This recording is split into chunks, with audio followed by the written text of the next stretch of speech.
Curtis Calhoun here with MMA News, and my next guest is getting ready to return at Bellator 289. It's Dalton Rosta back on the program. How's it going, Dalton? Great. How's it going for you? I'm doing good, man. Thank you for the time once again. Really do appreciate it. First off, just kind of talk to me a little bit about the process of this Anthony Adams fight coming to fruition, because I heard you were in the process of potentially fighting John Salter, and that fell through, and then another opponent fell through. So just kind of take me through these past couple months. Yeah. Uh, but even before the Romero Cotton fight in July, they had John Salter in mind. They offered me him. I said, yeah, I don't know what happened on his end. But then they offered me him again for November 18th. I was actually asking for him. They're like, yeah, I like that matchup. Let's make it happen. Didn't come to fruition. Don't know what the reasoning is. And then after that, they offered me Imam Shafialia for the same card, November 18th. He ended up still fighting. I didn't. Long story short, I told my manager, because they told me that I wasn't going to fight until next year. So I was like, hey, why is this guy still fighting? I see that he's on the Bellator app. I see that he's fighting somebody else. He turned me down. Why is he fighting? And I'm getting pushed back till next year. There was some contractual obligations, I guess. And long story short, they're like, we don't got budget. And they're like, but we do got opening on December 9th on the prelims, but we didn't want to ask you because we didn't want you to feel like you were being burned after that last performance. We were waiting to put it on the main card till next year. I was like, listen, I just want to fight before the end of the year. I want to stay active 3 times in a year. It's great for me. I mean, I personally like it before, but here we are, and they agreed. They got me an opponent, and we eventually got elevated to the main card anyways. So. Yeah, and how important is it for you to remain active, right? Because you hear about guys that like to take a lot of time off in between fights, but it sounds like you really kind of take emphasis in being active. So how important is that for you? I think it's very important. I think I fight better whenever I'm active. I don't think it has anything to do with the actual fights. I'm training year round, but I'm constantly training with a goal in mind whenever I have fights happening back to back to back. And that's why I would prefer 4 fights, have a fight, take a week off, get back to training, get ready for the next camp, boom, 3 months later, boom. And then do it over and over and over again. But this year we got lucky to get 3. I'm grateful for getting 3, but the more active, the better. And I think I improve better. I think I look better in my fights whenever I'm active, just it has nothing, like I said, it has nothing to do with the fight itself, but it has to do with your training and training at a certain intensity and being able to gauge when your fights are going to be, so you can tone it down when you have to, then turn it up when you have to, turn up the intensity, turn it down, vice versa. And, I think this fight, you're going to see even a better version than I was in July, not only because I've improved as a fighter, but because they're keeping me active. And my last fight was recent, so I know what it's like to be in there still. I still have the feeling for it, and I've been itching to get back in there, and they're letting me scratch that itch. You're coming to this fight number 5 in the latest Bellator rankings. Anthony Adams, obviously a guy that's coming in at number 10. I guess, what do you feel like you gained from this fight in terms of, do you feel like you have to go out there and get another big finish to make your way back up the rankings, or to ensure that you won't just stay stagnant? Or what do you feel like you gained from this fight?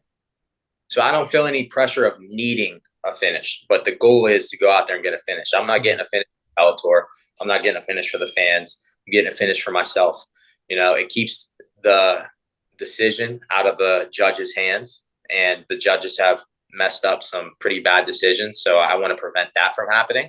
And also, I said this earlier today, I view myself as a finisher. I was finishing all my fights as an amateur and finished my first 3 MMA fights. And then I went on a 3-fight skid after that. And when I say skid, not losing, but decision, winning by decision. And I wanted to get back to my finishing ways. I did that last fight. And now I'm trying to ride the momentum into this one and continue that fight after fight after fight. So I get that finishing label by my name again.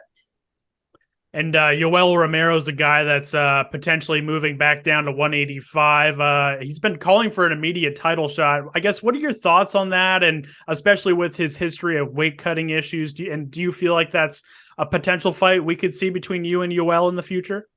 I would love that fight. I was just saying, if they can get that fight in Pittsburgh, so we can main event, because I would love the main event. I'd love to get a 5-round fight, and I'd love to fight near my hometown. And I think we could. I know we could sell out that arena.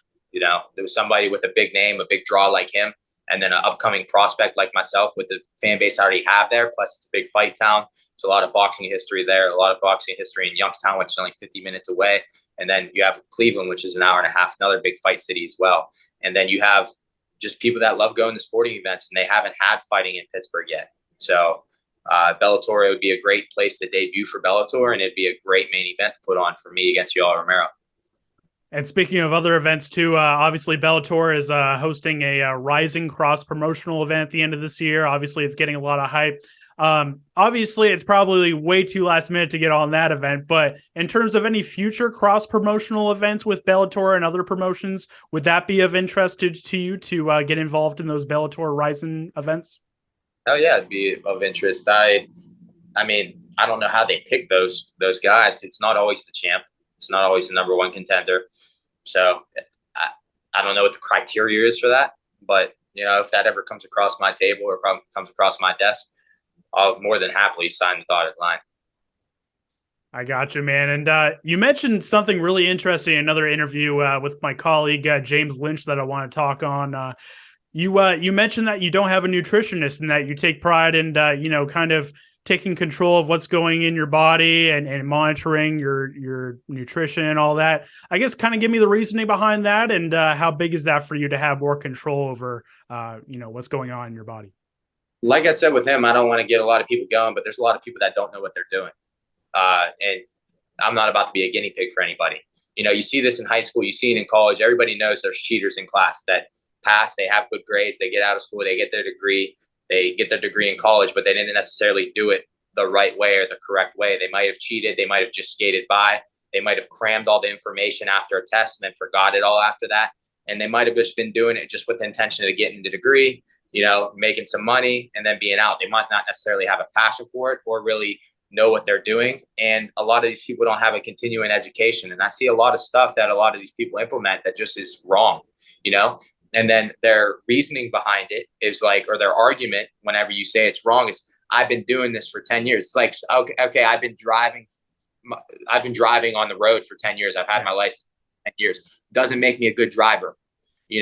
People were in school since they're 5 years old. They graduated 18 years old. They did it for 13 years. It doesn't mean they always got good grades. You can say that with anything. Experience doesn't really mean anything. It all matters what you put in. It doesn't matter how much time. It's matter how much you put into the time. And, like I said, a lot of nutritionists, and you got the people that take the whatever certification exam that they do. They read a book, they pay $500, they take the test, same thing. It's just one test. They can cram all the studying, boom, get the test. They pass with over 70%, which is a C, and they think they're good to go, and then they think they know what they're talking about. And then their claim to fame is, well, I got my certificate. I got this piece of paper. I've been doing this for 10 years. It's like I said, that doesn't mean shit. How many MMA fighters have been fighting for 10 years that aren't that good? It's like you could say that about anything. And if that's your argument, you have no reason to be bragging about what you do. And at the end of the day, I touched on it with him. I see so many of these nutritionists that just use cookie cutter plans, and they have no idea what their athlete needs.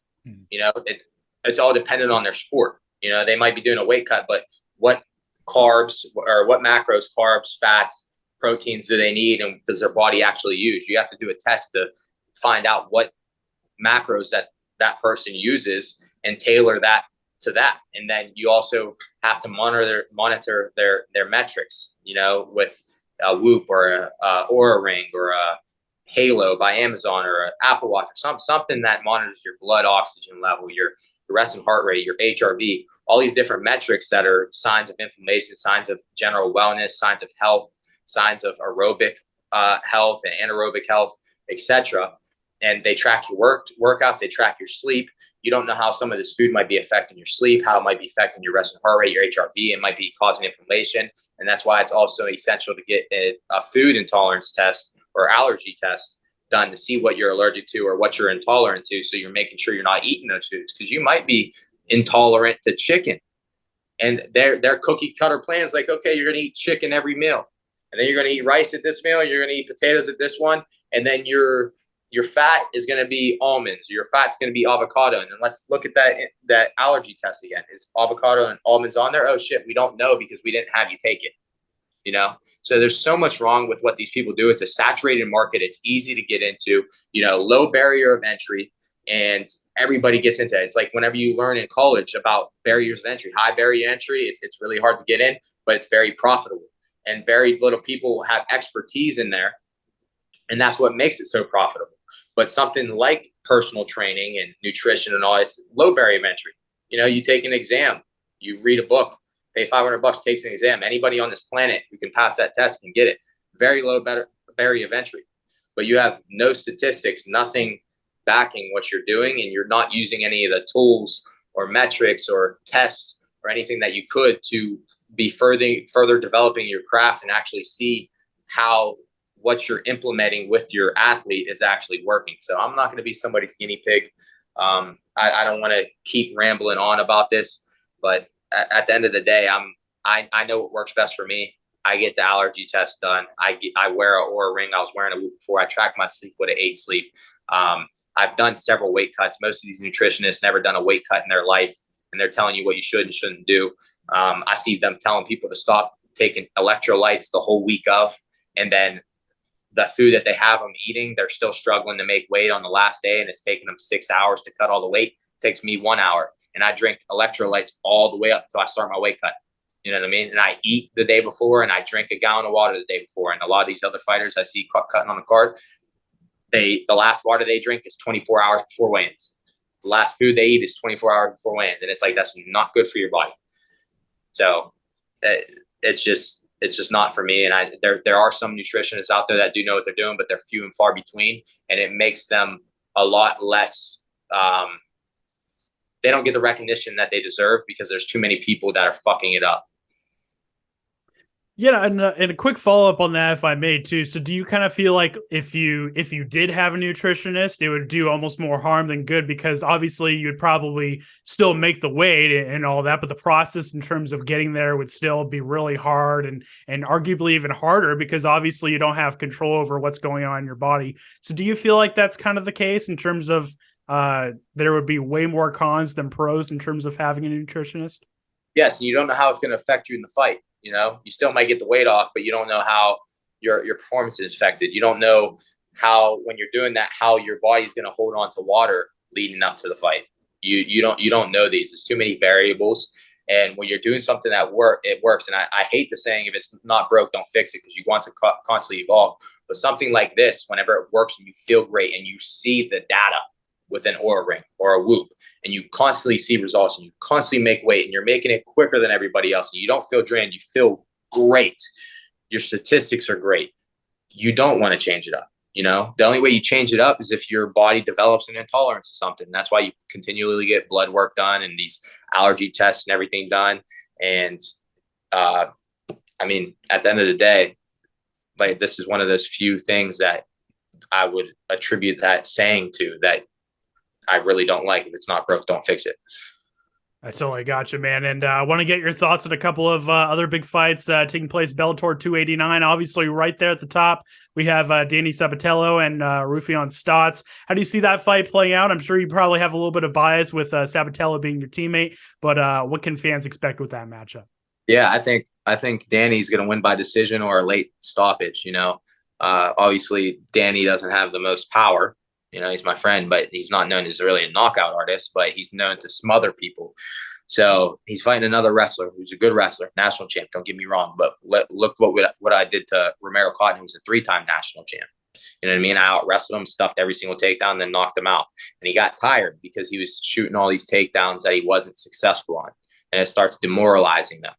I think the same thing's going to happen to Raufeon Stots. He might defend the takedowns first and second round, but I think he's sleeping on Danny striking a little bit. Danny's very capable in his striking department. He just doesn't use it because he leans on his strengths. And if he has to use it in this fight, I think Raufeon's going to be very surprised. And then in the later rounds, when Raufeon gets tired, I think Danny's going to take over and either get a finish or a decision win. And then right after your fight as well, we have Liz Carmouche versus Juliana Velasquez, the flyweight title rematch. How do you see that playing out? I think Juliana is going to get the title back. I got you. Do you say see a decision or finish, or how do you see that? Yeah, I see a decision. I got you, man. Well, hey, before we wrap things up here, Dalton, once again, I really do appreciate the time. What happens at Bellator 289? What are we going to be writing about after your fight and after you get that win? It's going to be a finish. I don't know which way yet. You know, like I said, I don't want to be out here acting like Conor McGregor, predicting my rounds and predicting exactly which shot it's going to be.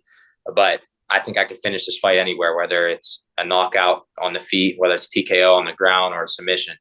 And if it, for whatever reason, went to decision, I can outpoint him as well. But that's not the goal. The goal is to go in there. My mind is set on a finish. I'm going in there relentlessly trying to get the finish. Now, don't get me wrong. It's going to be patient. I'm waiting for my opportunity. But when the opportunity does present itself, I'm going to be ruthless. Absolutely, man. Well, hey, Dalton, before we wrap things up here, I'll give it the final word to shout out any sponsors you have, shout out your team, teammates, all that good stuff. I'll give it the final word. I would just like to thank my sponsors, Elite Living and Health and Glaxon, for keeping my body in tune during fight camp, keeping me ready for my fight and recovered. And then on top of that, my normal sponsors, David Allen Clothing, Arius Agencies, Armina Stone, LW Auto. And I'm just super grateful for everybody. And thank you. Absolutely. Well, Dalton, I appreciate the time. Always great chatting with you. And I'm sure we'll chat again soon, man. Thank you so much. Yeah, thank you.